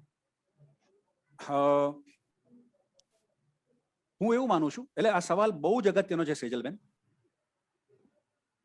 મહાત્મા ગાંધીજીએ આશ્રમ ભજનાવલી એમાં જે સંપાદન કર્યું છે એમાં 3 જૈન પદોને સ્થાન આપ્યું છે. આનંદગંજનું રામ કહો રહેમાન કહો કો, ઉપાધિ યશોવિજયજીનું એક પદ છે અને શ્રીમદ રાજચંદ્રજીનું એક પદ છે. જે સાધક વિશ્વ છે, હું ફરીથી શબ્દ વાપરું છું, સાધક વિશ્વ અથવા તો આધ્યાત્મિક સાધનામાં જે રસ છે, એ કોઈ પણ સંપ્રદાય જોયા વગર, કોઈ પણ સંપ્રદાયના સાધક હોય એ લોકો આનંદગંજીના પદોથી પણ પરિચિત છે. જેમ આપણે ત્યાં પણ જે સાધકો છે એ કબીરના પદોથી પરિચિત હોય જ, એ રીતના પણ સાધકો સુધી જે સીમિત રહ્યું છે એ વાત તમારી સાચી છે. જે જનરલ આપણે પબ્લિક કહીએ, જેમ કે કબીર બહુ જ ફેમસ થયા, તો એ પ્રમાણે આ બધા પદો એટલો બહોળો પ્રચાર કેમ નથી પામ્યા? એ પ્રશ્નનો મારી દ્રષ્ટિએ ઉત્તર એવો છે કે એક તો આ ભાષા છે ને પ્રાચીન ભાષા છે, તો ઘણીવાર એ ભાષા સમજવામાં તકલીફ પડતી હોય છે. અરે આ ભાષા તો આપણે જવા, આનંદગંજીના પદોની ભાષા તો જવા દઈએ, પણ વીર વિજયજીની પણ જે ભાષા છે ગુજરાતી છે, પણ 200 વર્ષ પહેલાની ગુજરાતી છે. હવે તમારું જનરેશન એ સમજી શકે છે, પણ જે નવું જનરેશન છે, જે ઇંગ્લિશ મીડિયમમાં ભણ્યું છે, એ લોકો ગુજરાતી બોલી શકે છે પણ એમને લખતા વાંચતા આવડતું નથી. તો જે લોકોને ઇંગ્લિશ સમજવામાં પણ તકલીફ, ગુજરાતી સમજવામાં તકલીફ પડતી હોય, તો એ પોતાને આ સાહિત્યથી થોડા કટ ઓફ સમજે છે.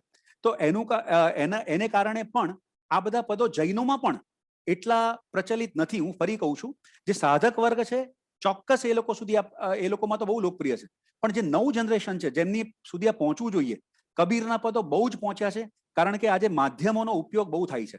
અને તમે જુઓ તો કબીર બેન્ડ અને એટલા બધા બેન્ડ્સ કબીરજીના નામે નીકળ્યા છે, અને એણે બહુ મોટું કામ કર્યું. જે ઝેવિયર્સ જેવી મોડર્ન કોલેજીસ જેને આપણે કહી શકીએ, એનો યુવા વર્ગ પણ કબીરના પદો પાછળ પાગલ થયો છે. આજે એ યુવાનો આ ગાઈ રહ્યા છે. હવે આપણે ત્યાં આનંદગંજીના નામે જો બેન્ડ બહાર પડે તો કેટલો બધો વિરોધ થાય એ પણ આપણે જાણીએ છીએ. તો એ પણ ક્યાંક કારણભૂત છે. ગુજરાતી કે ભાષા સાથે આપણે પરિચિત નથી, એ પણ કારણભૂત છે. પણ ઓવરઓલ ધીમે ધીમે હવે લોકો આનંદગંજીના પદો વિશે વધુ પરિચિત થઈ રહ્યા છે અને એનો ફેલાવો થઈ રહ્યો છે. બીજું, અભ્યાસક્રમમાં કબીર જેમ ભણાવાય છે એમ આ પદો પણ ભણાવવા જોઈએ એવું મારું સ્પષ્ટપણે માનવું છે. એ માટે પ્રયત્ન થવો જોઈએ. એને સાંપ્રદાયિક સાહિત્ય તરીકે જે ગણવામાં આવે છે એ તદ્દન ખોટી વાત છે. અને એમાંથી જેટલા જલ્દી આપણે મુક્ત થઈશું, આપણે એટલે ખાસ કરીને જૈનેતરો જેમના હાથમાં સાહિત્ય એકેડેમીઓ છે, એ લોકો જેટલા જલ્દી મુક્ત થશે અને સંસ્કારી સાહિત્ય છે એ રીતના આ બધા સંતોને જો સ્થાન આપશે, તો મારી દ્રષ્ટિએ આ પદો પણ પ્રચલિત થશે. ખૂબ આભાર જોનીભાઈ. જૈન સાહિત્ય એકેડેમી માંથી આપણે પોતે પણ પ્રયાસ કરી રહ્યા છીએ કે યુનિવર્સિટીમાં આપણા કોર્સને માન્યતા પ્રાપ્ત થાય, અને એના માટે મુંબઈની આપણે એક યુનિવર્સિટીમાંથી આપણને માન્યતા પ્રાપ્ત થઈ છે, અને નજીકના ભવિષ્યમાં બીજા પણ કેટલાક લોકો સાથે વાત ચાલી રહી છે. તો જો આ કાર્ય સફળ થશે તો આપણો આ કોર્સ એકેડેમિકલી માન્ય થશે, અને એ દ્વારા આપણે આ સાહિત્યને અન્ય ધારાની સાહિત્ય સાથે જોડી શકશું એવું મને લાગે છે. બહુ સરસ, બહુ સરસ. જોનીભાઈ, હજી એક સવાલ એ પણ આવ્યો છે આપણે માટે કે આપણે ત્યાં આપણા ગુરુ ભગવંતોએ પ્રાચીન ગ્રંથોમાં રાગો જે છે, આપણે અલગ અલગ રાગ જે છે, એને શારીરિક રોગ ઉપર ઉપયોગી થવા માટે કોઈ નોંધ કરી છે? હવે પહેલા તો આ પ્રશ્ન હું એને બેમાં ડિવાઈડ કરું છું. શારીરિક રોગ ઉપર સંગીત, મ્યુઝિક થેરપી, આજે મ્યુઝિક થેરપી આ શબ્દ બહુ જ પ્રચલિત છે. હવે ઘણીવાર અતિશયોક્તિ પણ થાય છે કે આ રાગ ગાવાથી કેન્સર મટી જાય, એવું જો કોઈ કહેતું હોય તો હું તદ્દન ના પાડીશ કે એ કોઈ વાતમાં આવતા નહીં. મહેરબાની કરીને તમે જે એલોપેથીની દવા કરતા હોય લેજો જ, એને છોડતા નહીં. પણ અગત્યની વાત એ છે કે સંગીત છે ને એનાથી મન પ્રસન્ન થાય છે, ચિત્ત પ્રસન્ન થાય છે. હવે મેજોરિટી જે રોગો છે, દે આર સાયકોસોમેટિક ડિસીઝીસ. તો મનમાં જે ટેન્શન હોય એ ટેન્શન, એને કારણે ઘણા બધા રોગો, શારીરિક રોગો પણ થાય છે. તો જો સંગીત સાંભળીને તમારું મન રિલેક્સ થતું હોય, અને માત્ર સંગીત નહીં પણ શ્રદ્ધાથી ગવાયેલું સંગીત, તો એ ચોક્કસ જેમ સાયકોસોમેટિક ડિસીઝીસ ઉપર એની અસર થાય છે ને થાય છે. પણ એકદમ એની રિસર્ચ ચાલી રહી છે, વૈજ્ઞાનિકો રિસર્ચ કરી રહ્યા છે, અને જેમ જેમ વૈજ્ઞાનિક રિસર્ચ બહાર આવે એ વસ્તુ આપણે વધારે માનવી જોઈએ એવું મારું માનવું છે. અને પ્રાચીન ગ્રંથોમાં, એટલે મેં બધા ગ્રંથો વાંચ્યા નથી, પણ જે ગ્રંથો જોયા એમાં એવી કોઈ વાત હજુ સુધી મને નથી મળી. કદાચ હોય તો પણ મને ખબર નથી. સંગીત છે ને સમુદ્ર જેવું છે, મહાસાગર જેવું છે. એટલે મેં તો માત્ર એકાદ ઘૂંટ એમાંથી એક ખોબલો ભરીને થોડું પાણી લીધું છે. એટલે ઘણી વસ્તુ મને નથી ખબર, પણ છતાં બી મને ક્યારેય બી રેફરન્સ મળશે તો ચોક્કસ હું ઈમેલ થ્રુ જણાવી દઈશ. ખૂબ આભાર જોનીભાઈ આપનો. બહુ જ સરસ વાત તમે કરી. અને ક્યારે પણ આપને કોઈ માહિતી મળે તો પ્લીઝ અમને જણાવજો. ચોક્કસ. આ સાથે જોનીભાઈ આપણે હવે બાકીના જે 1-2 સવાલો રહ્યા છે તેને હવે આવતા શુક્રવારે લેશું. જી. અને ખૂબ સરસ આજે તમારી સાથે વાત થઈ. મધ્યકાળના સમયમાં એક જૈન સંગીતના જે પ્રદાન વિશે આપે જે વિસ્તારથી વાત કરી છે અને ખરેખર આપે ખૂબ જ ગહન વાત કરી છે. જો પાર્ટિસિપન્ટોએ થોડાક પણ પુસ્તકોના નામ નોંધ્યા હશે તો એમને ખ્યાલ આવશે કે તમે દરિયો અને ખજાનો ખોલીને આપ્યો છે અને દરેક પુસ્તક ઉપર એક એમફિલની ડિગ્રી લઈ શકાય એટલું કાર્ય થઈ શકે એમ છે મિત્રો. તો આજે જોનીભાઈ આપેલા સંદર્ભોને આપણે મેળવીએ, એને પામીએ અને માત્ર એમની રાગ અને લય અને ભક્તિ તો સાચી જ વાત છે, પણ એનો એવો સ્વાધ્યાય કરીએ કે જોનીભાઈને એમ લાગે કે ના, હું આ એકેડમીમાં આવ્યો, મેં આટલો સમય આપ્યો અને એમાંથી કોઈક સરસ સકારાત્મક પરિણામ આવ્યું. તો આ સાથે આપણે આજે અહીંયા છૂટા પડીએ છીએ. ફરી એકવાર જૈન સાહિત્ય એકેડમી ટ્રસ્ટ વતી જોનીભાઈ શાહ અને અર્ચનાબેન શાહનો ફરી એકવાર આભાર માનું છું અને હૃદયપૂર્વક વંદન કરીને અહીંયા આપણે વિરમીએ છીએ. પ્રણામ ભાઈ. પ્રણામ.